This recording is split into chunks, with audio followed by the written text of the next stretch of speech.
This Tender Land by William Kent Krueger is a Midwestern American epic that takes place during the Great Depression. Odie O'Banion and his brother Albert are the only white children at Lincoln Indian Training School, which is a very dark place full of despair and nobody's happy there. After a terrible crime is committed, Odie and Albert are forced to flee the school. Their friends Mose, who's a mute with Sioux heritage, and Emmy, who's a devastated little girl, go with them. These four friends quickly become family as they try to survive their journey through the Midwest. They meet others who are in just as dire situations as well. These four orphan vagabonds must be careful who they trust as they try to find their way through the land and themselves. This Tender Land by William Kent Krueger is a historical fiction and adventure fiction. It is 464 pages long and was originally published on September 3rd, 2019. So I love this Tender Land. It's one of the best books I've ever read. It's one of those books that you think back on for a long time.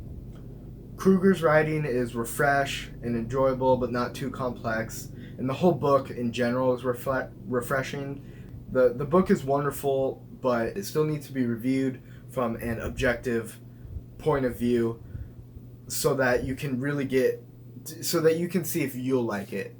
So first I'm going to talk about the themes. The book has many themes, including friendship, family, coming of age, finding oneself, forgiveness, and perseverance. While Odie is the main characters, all of the other three characters have their own story too. So it's really the story of four characters through Odie's lens. The theme of perseverance might not be as obvious as the others, but the characters in this book are very tough, and they have to be. Their lives are twisted upside down in many ways, and they keep going forward and keep looking ahead. Religion is another theme that is very prevalent in this book, and this theme of religion could be quite complex, but Krueger tells it in a way that makes it simple because it's from the perspective of Odie, and it's actually quite enjoyable. It may seem that the book is anti-religious, but it's simply just something that's evaluated in Odie's head, and there's really no this way or that way. It's just what Odie thinks. And I kind of have mixed feelings about this theme and how it was executed, but I still think it was mostly good. Overall, the themes are executed well and drive the story perfectly. The setting of the Great Depression offers a very intriguing way to show the themes. So I give the theme portion a 9 out of 10. The characters. Now, the characters in this book are they're incredible characters, and probably the best part about this book. They each have very great depth to them, and they feel real, like they might have actually existed. Odie is an amazing character who is curious, but problematic nature drives the story well. Mose is such an interesting character as well. He could easily be the favorite of the four main characters, and I've definitely heard people say that too. Being a mute who has to communicate through sign language, Mose adds a unique aspect to the story that I really have never read before. The dynamics between the characters work perfectly, and each personality contributes greatly to their little group or their little band of vagabonds.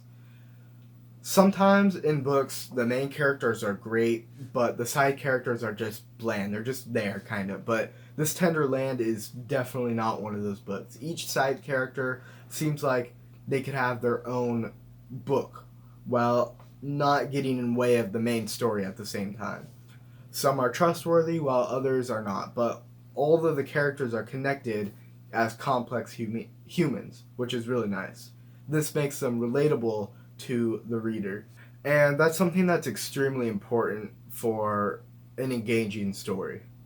I do have to say that for some reason I wasn't really worried about the characters' well-being after the first portion of the book.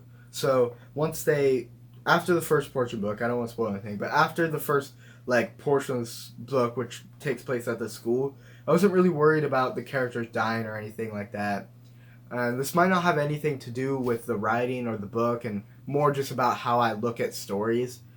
Or it might, but either way, the characters themselves were phenomenal. So I give the character portion a 9.25 out of 10. So now for the story and plot. The book starts off somewhat slow. After you get past the first part, which is still really good, I'm not saying it's not good or anything, the book builds a lot of momentum. It starts picking up pace very fast.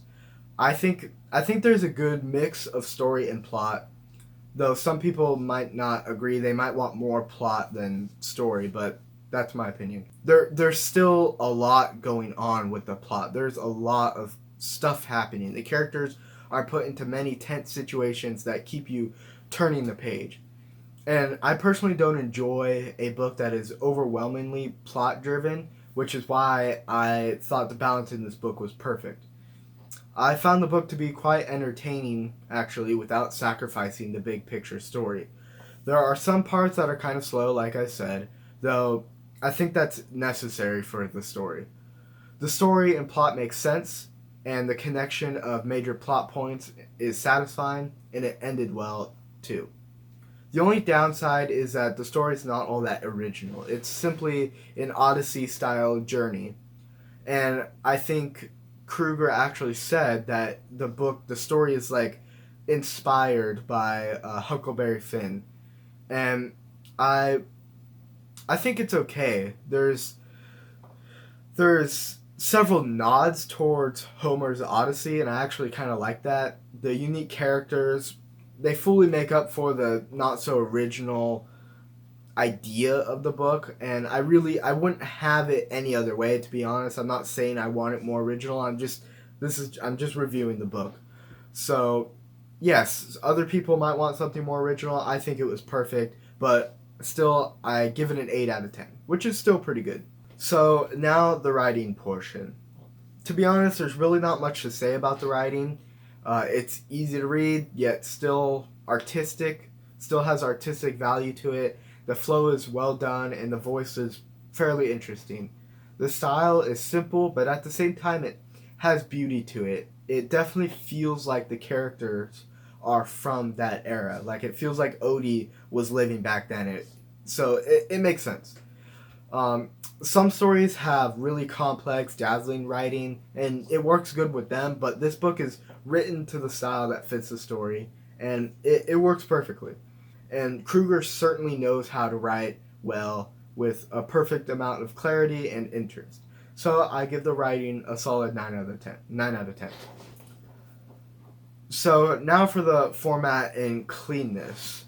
This is like the editing part of the book, and you might not really care about this, but I still think it's important to review. So the chapter lengths in the book are respectable and great for the reader. I love the chapter lengths. Very good. Each chapter is the perfect length.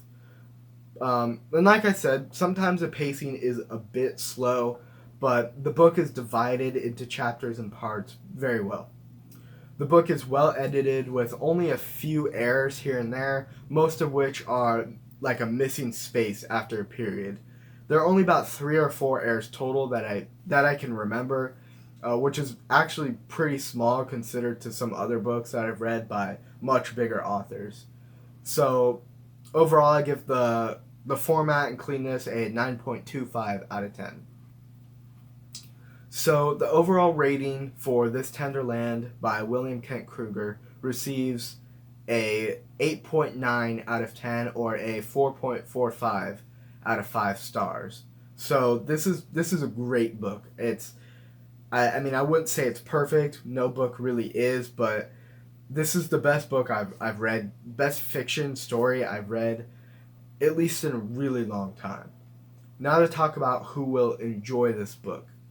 And honestly, I have a really hard time not saying that everyone should read this book because I love it so much, but I still have to, I can't be like that. So it's an adventure story, and it's the type of epic journey that is found in The Hobbit. This Tender Land is often compared to Where the Crawdads Sing. I've never read that book, so I can't say it's true, but they say that people have read Where the Crawdad Sings, or Where the Crawdads Sing. If you like that book, you should read This Tender Land.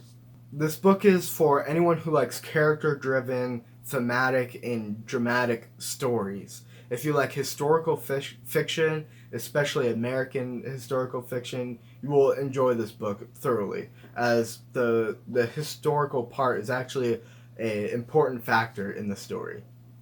So this is a review on one of my favorite books I've ever read. This Tender Land is a masterpiece, and I love it. This was my first book review, but I plan to do many more. I actually have one planned, like I'm going to review that one back there. Be sure to sign up for my newsletter. Check out my website, check out my Instagram. Everything's in the description. If you want to read a writing version of this book, of this review, it's on my blog. You can read it there. It's a little more formal, and you can kind of get to the point easier.